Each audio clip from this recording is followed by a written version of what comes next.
ladies and gentlemen, and welcome to another segment of our wonderful show called The Democratic View. And today I have with me someone I call my energy guru. And his name is Izzy Doroski. Right, I'm sorry. Close enough. And Izzy's going to first start. Well, I have interviewed him before, and by the way, if you want to see that other interview, it's on ehdem's.com, and to the bottom right, you'll see the Dem View, and you can see all of the interviews, and Izzy was done once before. So, Izzy, I want you to give us a little bit of your background. What makes you my energy guru? Well, I'm someone who's very interested in science and energy. I went to a college upstate New York, and I got a biology degree. What college? Cortland State. I went there, and I got a Bachelor of Science degree in biology. And while I was taking courses in physics and geology, I learned about alternate energy. I learned about solar energy, geothermal energy, other forms of alternate energy. And I always thought, geez, it'd be great to have a solar energy system on my house, or alternate energy system on my house whenever I get one. So in 1981, when I bought my house, we put one in. But just about my background a little bit more is when I graduated Cortland, I got a job at Stony Brook University. I worked there for a year and a half as a research scientist. Then I got into the field of wastewater treatment, and I went for advanced schooling in that, and I became a certified operator. And then I got a job with the Suffolk County Department of Health Services after that. And I ended up working for the Suffolk County Department of Health Services for 33 years. Wow. And? I was an environmental health scientist when I worked for the Suffolk County Department of Health Services, and gave me the opportunity to travel all throughout Suffolk County and visit sites that produce energy, that produce products, and it was a very, very interesting job. Sounds wonderful. And so you have solar panels, and since I wanted to grow up and be like you, I now have solar panels. Well, that's wonderful. I am thrilled to death with them. They're excellent, and I know recently you just installed yours. Yes, mine were installed about 3 weeks ago. I had to clear a few trees to be able to get enough sun on my roof, and I just had, as a matter of fact, the company that sort of supervises the company that did it to come in and check all of the electrical work. Now, do you own the panels, or do you own the panels? No, I own them. You own them? I bought them. Uh-huh. I bought them because I thought, well, you know, I'm kind of old and... yeah, because they can be leased also. That was one of the reasons why I went with the company I did, because they were the only company, and I interviewed 4. It took me a long time. Yeah. It took me about 6 months before I really got down to start doing it, and they were the only ones that said, you can lease them. You don't have to buy them. Right. And there was a big difference in the price. Yeah. But I said, you know what? Yeah. My mother's died. I sold her house. I got a little bit of money. Mm-hmm. Instead of taking a trip around the world, I'd rather reduce my carbon footprint, and I bought them. It's a wonderful investment, and Yes. you always have them, and they increase the value of your house. I'd like to put a sign outside my door, on my porch that says something like, I have solar panels, because I will tell you, I was doing some politics during this last election season, driving around areas in East Hampton, big houses, not a solar panel on anybody. And I was absolutely shocked. Yeah, well, not only that, they probably have a garage with 6 slots, so they have big SUVs and a lot of automobiles, and they're probably not saving energy there. I drive a Prius, too. Same as me, yeah.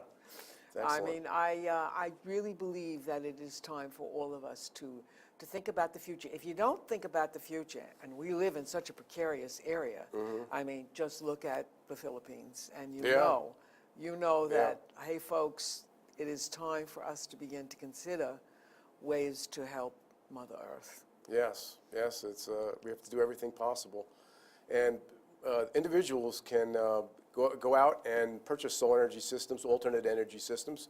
And if you think we should maybe talk about that a little bit, I think that would be great. So I guess I'll just bring up the topic of, first of all, what is energy? All right? And I started studying the concept of energy and about how we get our energy and the problems we're going to have with oil and fossil fuels in the future, both environmentally and from the dwindling resources. So I started giving out, since I researched, I came up with a PowerPoint and I gave out lectures to libraries, town halls, and colleges, actually. And it covers the whole topic of energy and everything. But what is energy? Scientists define energy as the ability to do work, such as lift a large 747 off the ground, or a big Caterpillar tractor digging earth like that, or a big tractor trailer going up a gigantic hill. And You know, I was just thinking, I remember when I took physics in high school, that was the first thing we talked about. What is energy? The Yeah. ability to do work. yeah, and you know where all the energy came from that we have today? It came from the Big Bang, which was 13.8 billion years ago. All right, and from that, there is just 4 forces in nature that produce all of the energy and mass in the universe that we have. And I'll just name it. This is high school physics stuff, really, nowadays. But the 4 forces are the electromagnetic force. All right, that's why I can go like this to this table. My finger doesn't pass through it. Also, electricity and magnetism. A weak nuclear force, which is the force that produces radioactive decay. The strong nuclear force, which is the power of the hydrogen bomb. And the gravity, that's the last force. Just those 4 forces in nature, that's it. That produces all the energy and mass that we have in this universe. So now different types of energy that we have nuclear energy, we have fossil fuel energy, and we have alternate forms of energy. Okay, that's it. That's what we have. Now, as far as nuclear energy, we know that we have, I believe in this country, we have about 104 operating nuclear plants, and they produce roughly about 19% of the energy that we use, electricity that we use in this country. And they have their benefits and they have their downsides, such as what happened in Fukushima recently. But maybe later on we'll discuss that a bit. Okay, now getting into fossil fuels, we have the different types of fossil fuels is coal, we have natural gas, and we have oil. All right, so that's all the different types of fossil fuels that we have. And then as far as alternate energy, we have wind power, we have biomass, all right, which is like burning wood, okay. We have water power, which is hydroelectric, okay. We have solar, and we have geothermal. Okay, that's the different forms of alternate energy that we have. Now, our systems rely on solar energy, all right, and I know the type that you have right now is known as solar photovoltaic, means it produces electricity. Okay, now my systems on my house, I have actually 6 different individual solar systems in my house. All right, I'll tell you the first one I put on was a clothesline. Okay, and that's a form of passive solar. Okay, you wash your clothes, you hang it out on the line, which you could put up for $50 or maybe even less. And between the wind power and the sun, drying those, it's the equivalent of 4,000 watts. Every time you run your dryer, it would be 4,000 watts. So that's the first solar system I put on my house. Okay, the second type of solar system I put on my house was a solar thermal system. All right, and that's an active solar thermal system. It means that it takes energy to make it go. All right, and that system produces hot water for my family. Okay, and I put that system in 1981, and to this day, it's still working fabulous. I have not changed the solar panels at all since 1981. I just had to rebuild the storage tank and the pump for it, but that's just normal maintenance after that many years. So that produces all the hot water we have. We have an That's almost 30 years. It's amazing, isn't it? Yeah, actually, it's 32 years. Yeah. Yeah. So anyway, today from the sun, I'm sure I'll have about 137-degree hot water. We just got our natural gas bill in. It was a net minus $2. Okay. and by the way, just while I'm on the bills, we just got our electric bill in, and my electric bill was $29. So, and that's because of now I just told you a few of my solar systems. Okay. Now I'm going to go to the next systems I put in. I put in a solar photovoltaic system like you, that's grid connected like yours, correct? Yours is grid connected. Yes. That means that the electricity we produce, which is DC, it goes to an inverter, which converts it to AC, alternating current, and then it goes into your box, your electrical junction box, and then goes right into the grid, and it powers up the grid. It contributes power to the grid, and then they pay you a fee for producing that electricity. You're a producer to the grid system.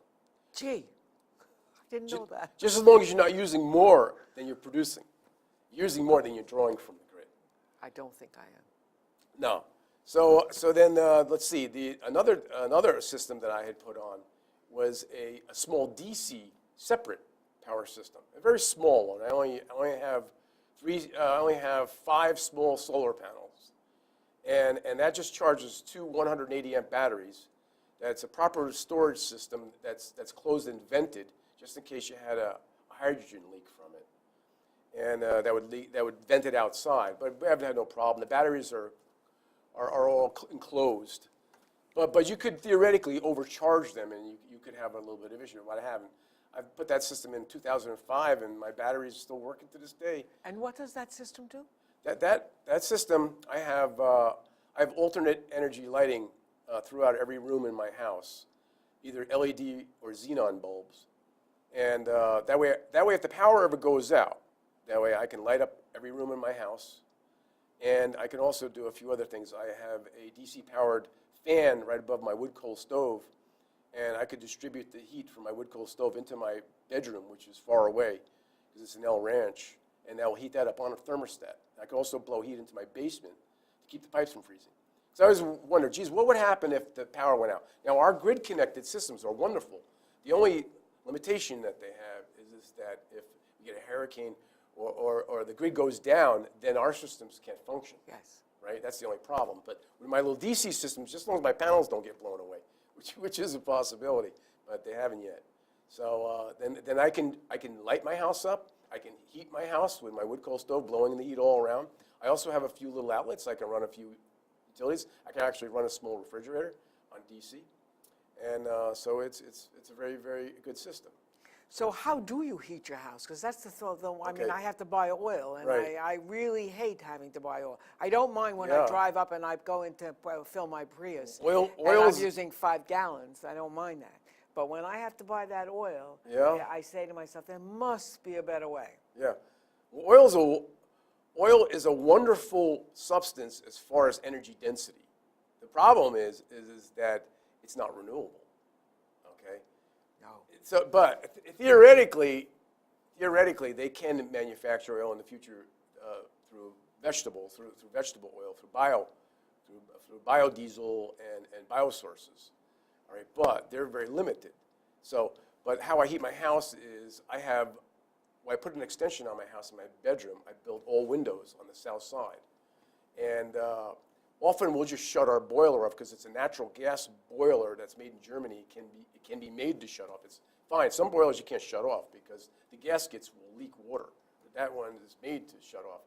And then our house will be heated up by the sun during the day. And October, November, mostly we can get by, but once it gets cold, we'll leave the boiler on. But our house gets a lot of direct gain passive solar heat in it from the windows that we have on our house. And then I do have a natural gas backup system that will heat up the house.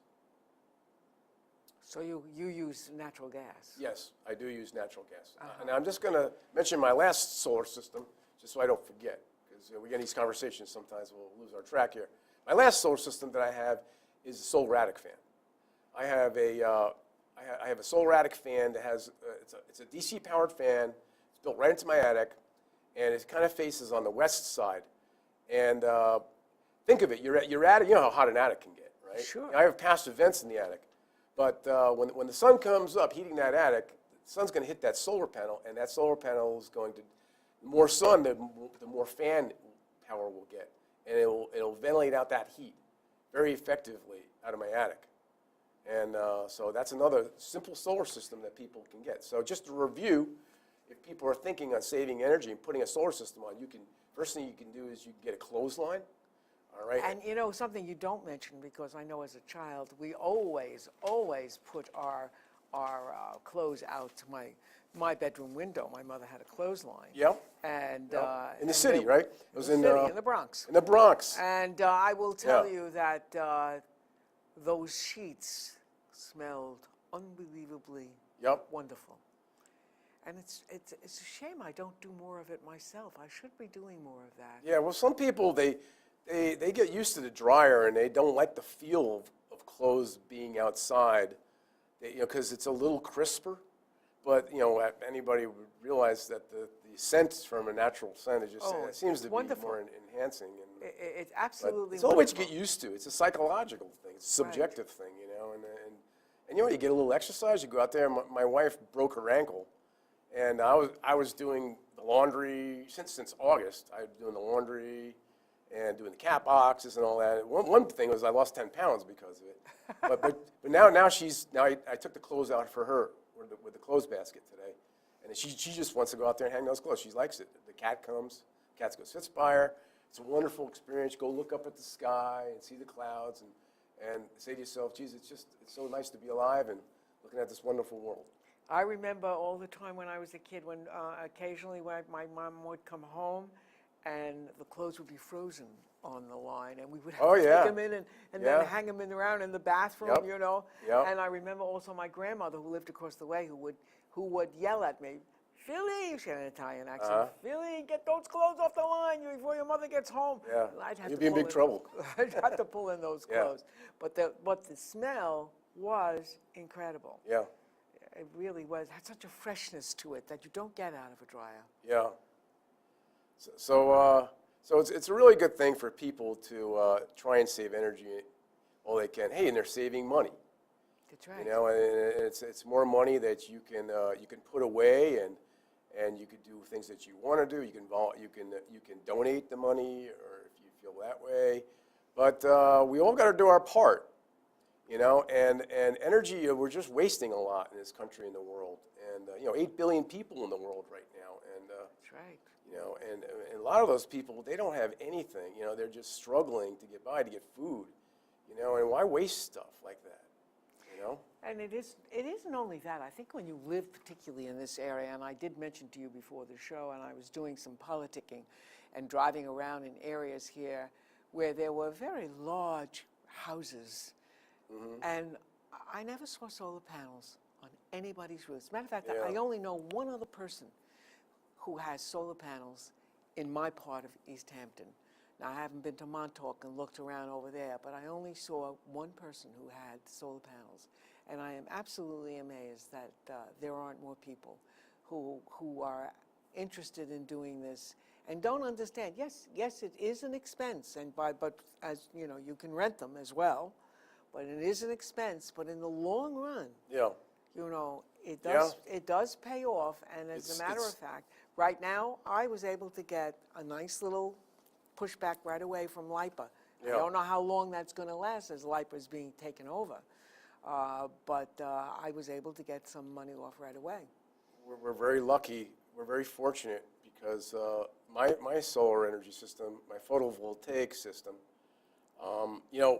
first of all, the energy that comes from the sun comes from a gigantic fusion reactor 93 million miles away. It's known as the sun. Yeah, I know. I know that. So we're using nuclear power, whether we don't realize it or not. We're using fusion power. Right. All right, and 93 million miles away, and those two atoms of hydrogen fuse together to form one atom of helium, releasing photons in the air, and those photons are streaming along with some other particles from the sun. That's what causes the aurora, as it goes by, if you see the aurora.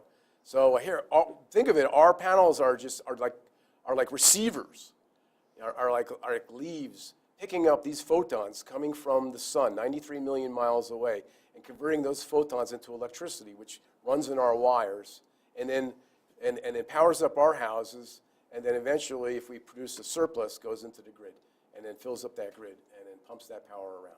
And right now, they are interested in you doing it because it helps them to have a source of electricity power themselves. I mean, talking about the company. And what's also very, very important is that I know that while I've always been very conservative with, I walked out of a room, I shut a light off. I've done that all my life because my father used to say, shut that light when you walked out. So I am still that way, even though I know I am getting that on there. And somebody said to me, well, you're not going to be making any energy on a cloudy day. And I said, no, not on a cloudy day. It's daylight that counts, not sunlight. They thought that it was only if it was a sunny day that I was able to produce that kind of. Well, the sunnier it is, the more sun you of get, the more you're going to get. Right, it's of proportional. But even on cloudy days, you still get a good amount. Yes. And it all adds up. And just going by memory right now, I'm one of these statistic persons. And I keep my data every year since I've had that system. And going by memory, I believe the least, over the course of a year, with my solar system, I produce thousands and thousands of kilowatts, which add up to roughly between 1.3 megawatts to 1.75 megawatts. I think the best year I've had, I think was last year. I think last year was roughly the best year we had, clocking in somewhere about 1.7 megawatts for the whole year. How do you know that? Because I have a meter on my telemetry recording device. Shows me it's a German-made Sunny Boy unit, and I have it inside, and that's actually has a little solar panel for it too. I have to charge that up about once a month, and then it has a little antenna on it, and it receives telemetry data from the inverter in my basement. And every day after the sun goes down, I can go check out how I did today. And when I put on it'll show me two graphs. It will show me a graph of the day of how I produced, how much energy I produced, how it was produced. And generally, you'll see, like a shark fin, you'll see the power go up on that graph to like around 12 o'clock, the highest point, and then it will go down. Then it usually goes down quite quickly, Yes. all right, like that. And it also show you a monthly bar graph, how you're doing for the month. And then it also records how much electricity you produced. And it keeps track of that, like an odometer in your car. It's just like in your car, an odometer. So I make my recordings for the year, and then I just go back for the next year. I go, oh, okay, this was what the odometer said, and this is what the odometer is. I subtract it out, and it shows me how many megawatts of power I produced for the year. So last year, I believe it was around 1.7 megawatts. But the worst year I had was about 1.3. If we get a lot of snow on the solar panels, or if you get a lot of cloudy days, rainy days, you're going to produce less energy. So that's how that works. But it's a wonderful system. And tell me about your system now. What have you noticed about it? Well, it's really only up a couple of weeks, so I really haven't noticed anything except that I look up at it all the time, and I know that my children who came to visit over the last weekend, and they were all looking up at my solar panels and saying, wow, how terrific. Yep. I really felt like I had done something good. Mm-hmm. I have two little granddaughters, and they don't know it, but it's for them. Yeah. It's to help them live in a more secure world. Yeah. Because if we don't do something soon, we're going to be in big trouble. Yeah, that's right. That's the dilemma of being so dependent on fossil fuel energy. And that's the topic of peak oil, if you want to touch on that. Yes, touch on that Okay. right now, since we only have about. I know last show, if people want to see it, the last interview I did, we went on that fairly extensively. But I'll mention it a little bit, what the concept is, and it's in debate.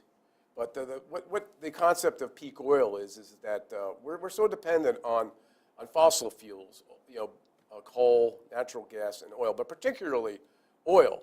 We're mostly dependent on liquid fuels. All right, that's what we're dependent on is liquid fuels.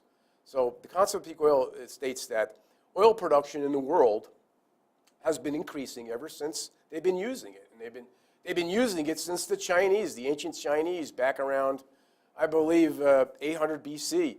The Chinese had bamboo pipes, and they were some shallow resources of oil, and they were pumping it out using bamboo pipes to pump oil out because they knew it had value. They had around the Dead Sea, they were using oil to seal up boats. So they knew then. But ever since, that was very little use then. But ever since in history, oil really took off in the 1800s. Right? In Oil City, Pennsylvania, Titusville, Pennsylvania, that's where the United States still started producing their oil. And then as oil production shot up, we've now come to around 90 million barrels per day. All right, we use 90 million barrels roughly per day of oil. Okay, now the theory of peak oil states that eventually we're going to reach a plateau in the production. And then after that, we're going to find out what happens. Now, that plateau could go on undulating for a while, flat and going up and down for a while, or it could peak out and then go down slowly or go down quickly. So we certainly hope it doesn't go down quickly because we're totally tied and married to the oil age right now. Even if you have a Prius, the Prius, you needed oil to build the thing. All right, you need oil to run the thing. Even though it's very efficient, you get roughly around 46 to probably 52 miles per gallon. Yes. So everything in our lives are really dependent on oil, and we don't even realize it. 1 barrel of oil, which is 42 gallons, produces the energy equivalent of 12 men working for a year. All right, that's 25,000 man-hours. Okay, and I know I mentioned the statistic before, but people have a hard time grasping that, and the one good way to make it like a metaphor is that picture a large tractor trailer going up a very steep hill, like towards Suffolk County Community College there in Riverhead. All right? Now, you could use the diesel engine to get that tractor trailer up that hill, and you'd probably use a cupful, a minute amount of oil in that cup, perhaps about that wide right there. Or you could get 40 football players from Hofstra or Stony Brook, and they could get ropes and pull that up there, and they could do it that way. Now, which way would seem the more efficient way? Using a little bit of fossil fuel to get that tractor trailer up there, or having 50 kids push it up. I think we should use the fossil fuel. Because Right. you know what? Well, That's the only way. It works good that way. Yes. Yeah. Well, thank you very much for coming, and we will continue on with this conversation on another show. Excellent. Okay. Glad to be here.